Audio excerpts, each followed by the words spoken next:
इसके बाद मैं एक थोड़ी सी बात और बताऊंगा कि वैसे तो बड़े बड़े विद्वान हैं, सभी को पता है।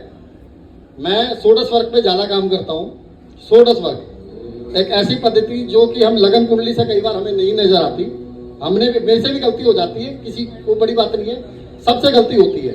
लेकिन होती क्यों, उस विषय पे विचार करते हैं कि लगन की डिग्री हमें गलती करने पे मजबूर कर देती है।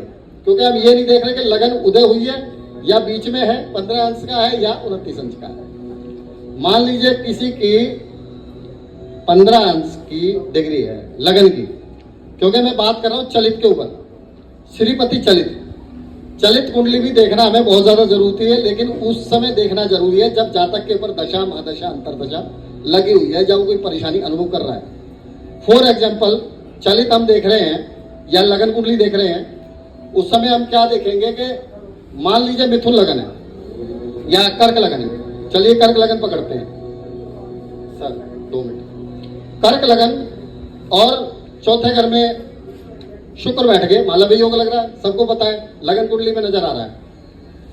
अब हमने किसी जातक को बताया सर 20 साल की दशा आपकी आपको राजा बना देगी, बहुत मालामाल हो जाओगे, अच्छा हो जाएगा।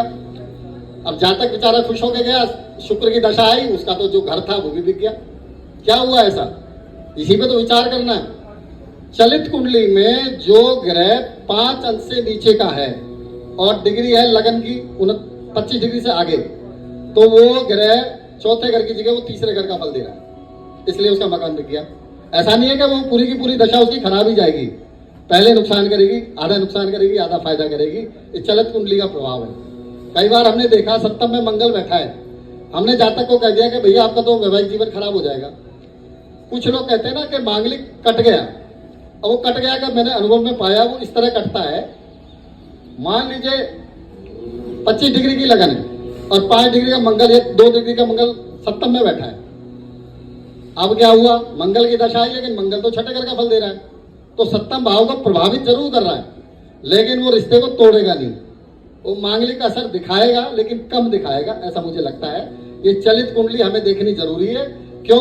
क्योंकि जिस समय मान लो दशा लग रही है मंगल की, हमने कहा भाई तेरा विवाह टूटने वाला है, या राहु की दशा लग रही है और वो 7वें घर में बैठा नजर आ रहा है लेकिन फल दे रहा है छठे घर का, तो हमारी खुद का कहा हुआ गलत हो सकता है। इस बात पे विचार करना बहुत जरूरी है। इसी के साथ साथ मैं अपने गुरुदेव का आशीर्वाद देते हुए अपनी बात को विराम देता हूं। जय श्री महाकाल। नमस्कार दोस्तों।